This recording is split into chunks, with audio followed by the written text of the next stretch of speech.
Dictation start होगा 5 second के बाद।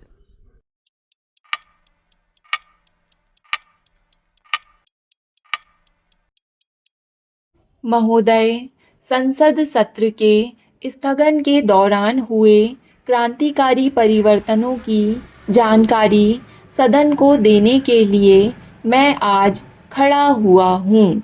भारत ने 11 मई को सफलतापूर्वक 3 भूमिगत परमाणु परीक्षण किए। 13 मई को 2 और भूमिगत परमाणु परीक्षण करने के साथ ही नियोजित परीक्षणों की यह प्रक्रिया पूरी हो गई है। मैं सदन से अनुरोध करूंगा कि वह मेरे साथ उन वैज्ञानिकों, इंजीनियरों और सैनिकों को ढेरों बधाइयाँ दें जिनकी उपलब्धियों ने हम में नए सिरे से राष्ट्रीय सम्मान और आत्मविश्वास भर दिया है। महोदय, मैं अपने इस वक्तव्य के साथ इस अवसर पर सदन के समक्ष एक दस्तावेज भी प्रस्तुत कर रहा हूँ, जिसका विषय है भारत की परमाणु नीति का विकास। 1947 में भारत का एक स्वतंत्र देश के रूप में उदय हुआ। दुनिया के देशों के बीच जब उसने अपना सही स्थान प्राप्त करने के कदम उठाए थे, तब परमाणु युग शुरू हो चुका था। हमारे उस समय के नेताओं ने यह महत्वपूर्ण फैसला किया कि भारत आत्मनिर्भरता के रास्ते पर चलेगा। वह अपनी नीतियों और कार्यों में स्वतंत्र रुख अपनाएगा। हमने शीत युद्ध के उदाहरण को अस्वीकार कर दिया और गुटनिरपेक्षता की कठिन डगर पर चलने का फैसला किया। हमारे नेताओं को यह भी लगा कि परमाणु हथियारों से रहित दुनिया से न केवल भारत की सुरक्षा बढ़ेगी, बल्कि इससे दुनिया के अन्य देशों की भी सुरक्षा बढ़ेगी। इसलिए हमारी विदेश नीति का आधार निरशस्त्रीकरण को बनाया गया था और आज भी हमारी विदेश नीति का मूलाधार यही है। पिछले 50 वर्षों में भारत ने सभी प्रकार के परमाणु परीक्षणों पर रोक लगाने के लिए हमेशा पहल की है। आज हम प्रथम प्रधानमंत्री पंडित जवाहरलाल नेहरू की पुण्यतिथि पर उन्हें श्रद्धांजलि अर्पित कर रहे हैं।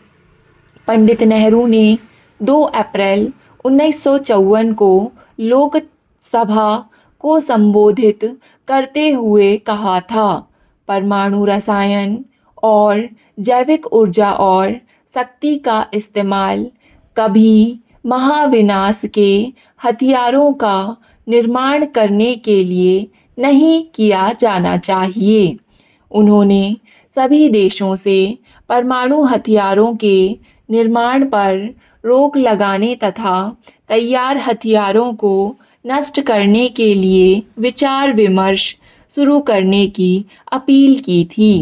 उन्होंने चाहा था कि जब तक ऐसा समझौता नहीं हो जाता, तब तक सभी देश परमाणु परीक्षण करने पर रोक लगाने का एक समझौता कर लें। लेकिन उनके इस आश्वासन की ओर किसी ने ध्यान नहीं दिया। महोदय, 1965 में भारत और कुछ गुटनिरपेक्ष देशों ने परमाणु अप्रसार के बारे में एक अंतर्राष्ट्रीय समझौते का विचार दुनिया के सामने रखा। इस समझौते के अंतर्गत परमाणु हथियारों से लैस देशों से अपने परमाणु हथियारों के जखीरे को समाप्त करने की व्यवस्था की जानी थी, बशर्ते अन्य देश इस प्रकार के हथियारों का ना तो विकास करने और ना कहीं से प्राप्त करने को राजी हो जाएं। अधिकारों और जिम्मेदारियों के बीच इस सामंजस्य को स्वीकार नहीं किया गया। छठे दशक में हमारी सुरक्षा संबंधी चिंताएं गहराती गईं।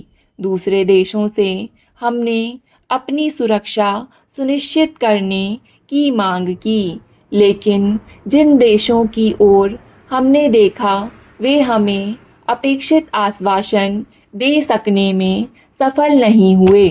इसका परिणाम यह हुआ कि हमें यह स्पष्ट करना पड़ा कि हम परमाणु अप्रसार संधि पर हस्ताक्षर नहीं कर सकेंगे।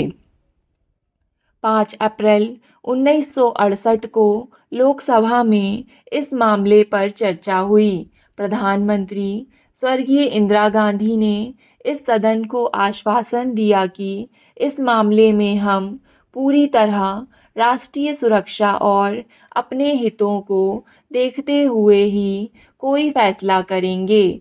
यह एक महत्वपूर्ण मोड़ था और इस सदन ने एक राष्ट्रीय आम सहमति प्रदर्शित करके सरकार के फैसले को और मजबूत कर दिया था।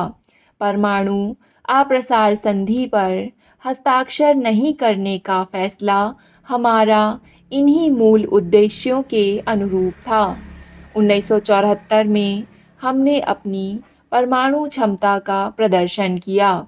उसके बाद की सभी सरकारें उसी फैसले और राष्ट्रीय इच्छा के अनुरूप भारत के परमाणु विकल्प को सुरक्षित रखने के लिए सभी आवश्यक कदम उठाती रहीं। 1966 में व्यापक परीक्षण प्रतिबंध संधि पर हस्ताक्षर नहीं करने के फैसले का मुख्य आधार यही था। इस फैसले को इस सदन की आम सहमति प्राप्त थी। 8वें और 9वें दशक में हमारे सुरक्षा परिदृश्य में गिरावट आनी शुरू हुई, क्योंकि इस दौरान परमाणु और मिसाइलों का प्रसार हुआ। हमारे पड़ोस में परमाणु हथियार बढ़े और अनेक छोड़ने के अधिक आधुनिक साधन लगाए गए। इसके अलावा भारत को सीमा पार से प्रेरित और पोषित आतंकवाद और अघोषित युद्ध का भी शिकार बनना पड़ा।